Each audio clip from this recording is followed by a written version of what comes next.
that happens here, you're going to get paid up to a certain amount because of insurance. But in Argentina, it's much different. And this was in the early 2000s this happened. But yeah, I think when people understand money and they understand inflation and they understand what's happening with their money, if they have the tools, they have the options to do something different and do something that they control, to me, that is freedom. You don't have to do it, but just knowing that you have the option to save money somewhere else, to put your value into something else for it to grow, not depreciate, I think to me, that is freedom. To have the knowledge of those tools and to know what the issue is. And I think that is the most important. No, I definitely agree. The silence theft, maybe we haven't heard about people losing money in a bank, but the inflation, the money printing since COVID, the depreciation of the dollar. And it's something that is at least in way more in the conversation today because of Twitter and the internet and the ability to talk and actually have an alternative, which is Bitcoin. One Bitcoin always equals one Bitcoin. And that's the beauty of it, because sadly, $1, yes, it's always $1, but that purchasing power is going to change. And technically, Bitcoin's purchasing power changes every day compared to dollars. So anyway, that's a bad example. But like when it comes to like deciding when a cut is done, you mentioned a few different, like not scenes, but like act 1, act 2, act 3. How do you know, like, because the stories of Bitcoin is always evolving. I mean, we had FTX, then we have like now this Bitcoin treasury craze. How do you know when to say, we're stopping here? This is where our film Unbanked is going to sit in time in the Bitcoin story. Yeah. So it's not easy. I can't tell you how many times David and I are like, man, do we need to add this? Like, are we going to be outdated if we don't update this part? Or it's not an easy thing. But I think at the end of the day, we are documenting life. And I think at some point we are documenting a period in life. And if too much time passes, this highlights this period of time and what's happening in the stories from that time period. So I think in a way, we were really worried about something getting outdated. But I think the way that we ended it, you can't totally prevent that from happening. But I think the way that we ended up being like, okay, this is done. We are not adding anymore. I think it's at a great place where it has that balance of things are obviously going to change. You know, we kind of ended this was about end of last year. So I would say, yeah, things change, but I think we were able to end it in a way that it feels balanced enough where people will know that this is from a specific time period and things will definitely change. But I think we're getting it out at the right time.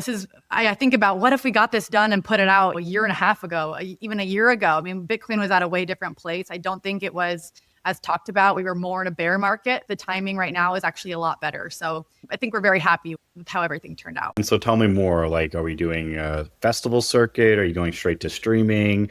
Do people pay on demand? Where do people find the film, and kind of what's the best way to get communities organized or events together? People that want to do group streamings. Let me do that again. What's the best way for people that want to do group streamings? Yeah. So we have a lot of ways. So right now you can watch the film on our website. It's technically a pre-release. It's for just a limited window. So from August 15th until October 15th, it is available to rent on our website. And after that, it's going to go to a wider distribution, which we have not been able to announce yet, but we will. So we have a wider distribution plan for the fall. We were in the Manhattan Film Festival and we won a Best Doc Award, which we're really excited about. And we will have another festival coming up, which we can't announce yet as well. But yeah, we will have this pre-release screening for about 2 months. And then we have some wider distribution plans that we're really excited to announce when we're able to do that. People can also set up group screening. So on our website, you have 2 options. You can set up a group screening where you can bring people to your home wherever you want, and you can screen it that way. Or we have this great platform that we're working with called Gather, where if you want to get it into a movie theater, there's 2 ways you can kind of do it. It's very simple on the website. It explains it very well on how to do it. But if you want to get Unbanked into a movie theater and be a host of it, you can book the date and the theater you want. And then all you have to do is just sell enough tickets. And if enough tickets sell, then it moves forward. And if it doesn't, then the tickets get reimbursed. And so it's a really cool process. It really simplifies it for people. But yeah, we have many ways. We'll also share a lot of updates on our X account and on our website. So if you follow us, really any social media, we'll have updates on our film and where you can watch. And what's happening, but we're definitely more active on X. That's amazing. I was just checking out the Gather website. So right now, $12.99 for 30 days. It seems like to pre-order for someone who wants to watch it at their house and, in their nice living room. That's interesting. You mentioned like the group filmings at the movie theaters. Do you know the amount of people you need to get? That's something that maybe I'll try. Yeah, you should. I think it would be really cool to get something in Austin. So we have a few people doing it right now. One person just went ahead and bought out the movie theater, all the tickets, and then they're going to just make it kind of an event. Or you just, it depends on the movie theater. So when you go in and it will give you the choices for theaters, it'll show you how many tickets out of how many seats there are need to sell in order for that to move forward. So it'll tell you there's many options. I think a lot of AMC theaters are an option, but there's different theater sizes. So yeah, it's a pretty cool way to get screenings. Well, awesome. I'll definitely have to check it out. And to your point, maybe put one together in Yeah, Austin. that would be awesome. Yeah. So we'll walk through some quick lightning questions for you. So your first Bitcoin purchase, do you remember what year it was or month? Yeah, it was 2019, early 2019. I think I don't remember the amount, but I remember I bought on Swan. And I remember it's been really cool. You buy on Swan and then it has like fireworks and stuff. I thought that was really cool. So I remember digital money. Yeah. I felt really cool. That's okay. You don't need to say the amount, just looking for the date. That's the goal. Yep. What about your favorite film for money and power? Money or power? The Big Short is one of my all-time favorite films in general about money. Can I say my film? Unbanked. Of course. What's the one AI tool you are using today that you think other people should check out?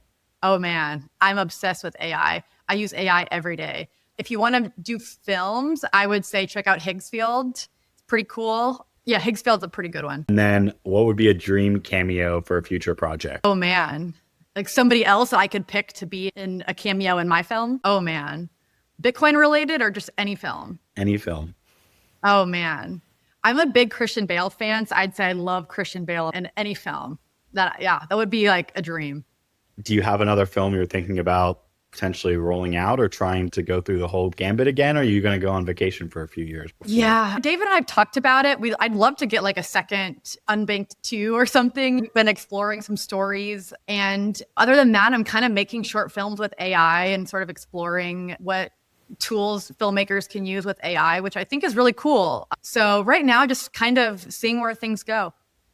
Makes sense. Last on the lightning round, and then we'll have some closing questions, is which one's more important to you? The film reel counter, like the view counter, or the Bitcoin price? Which one's more satisfying to watch? Oh, man. Oh, that's a really hard question. Oh, man, that's a hard question. I had to say how many people watch the film. Reasonable. It's more connected to you. Right? Yeah. So I guess when the credits are rolling and people are sitting in their chair, what's the feeling that you hope the audience is left with, or a mixture of feelings? Like we talked about the thread, the messaging. What are you looking to leave the audience with?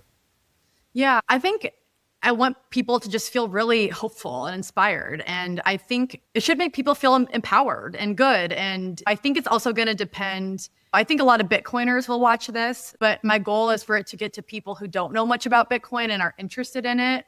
And one thing that we have at the way end of the film, it says, this is not financial advice. It's an opportunity or an invitation to research and do your own research and understand this technology. And I want people to feel empowered over their own finances and really just want to look into this. I really want the everyday person to want to be more financially literate and want to take control over their finances. And I really hope that this story, whether they buy Bitcoin or not, I think that's the most important. And it's about the opportunity to know what Bitcoin is, to your point. Like, it's up to you to decide if it's for you to buy some of it. Yeah. But if you're listening, we recommend you definitely buy some Bitcoin. Because pump our Bitcoin bags. No, I'm joking. Right. When it comes to those scenes you're shooting, was there any scene you remember particularly that was just maybe outside of an interview, but in like a natural location? Because you guys go to some crazy places. To crazy places, yeah. That you were like, wow, this is beautiful. I never would have thought I'm doing this. And I'm so blessed. Yeah, I think for me, so this was my first film ever. So for me, it was like any experience. I felt that. Being on set is a really cool thing. And I would say so the first shoot that we did, It was in LA, and we filmed Brian Brooks, who you see in our film. He's a fantastic in our film. And we got to film this NASCAR race. This is my first time ever being on set. So I was nervous. I mean, I learned so much. It was incredible. But the last day of the shoot, we filmed a NASCAR race, and that was awesome. And I don't know how our DP, I mean, those cars are just like going by so fast. It's so loud. And we got up so close to this fence, and our DP was filming through the fence. And I don't know how we did it, because it was, I mean, it hurt your ears to be that close. It was incredible. But we got that shot, and that shot is in the film.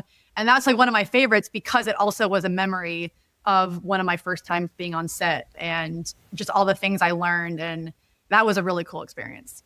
You're like, I'm doing it. Like, this is the cameras, the action, the lights. Like, yeah, I mean, it was awesome. And I've never been at a NASCAR race either. And that's a cool experience on its own too. But just for my first time on this film, it was like, wow, this film is actually happening. You know, this used to just be a dream and a thought.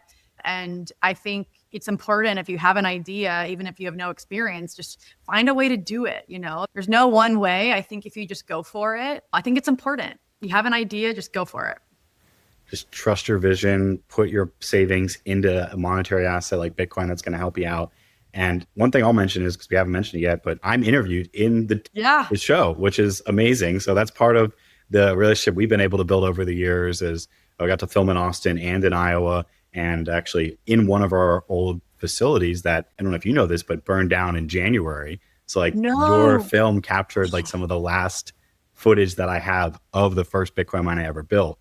So it's sad, but it's also like, it was kind of cool to reminisce and see now that it's been 8 months from when it happened. So it's not as emotionally charged as when we first found out the news, but it was great to just be able to see, like, it's always cringy watching yourself on camera, but like feel always. I will be a probably part of not the story. listen to this podcast because I don't like listening to myself talk, but I get it. It was cool. At the end, one of my favorite parts, I mean, you were a main character in our story. You're one of the few that are there all the way through to beginning and end. And one of my favorite parts is at the end when you're in Iowa. I just think some of the things you say, and it's just this really powerful moment that kind of ties things together. So yeah, I thought Iowa stuff is some of my favorite.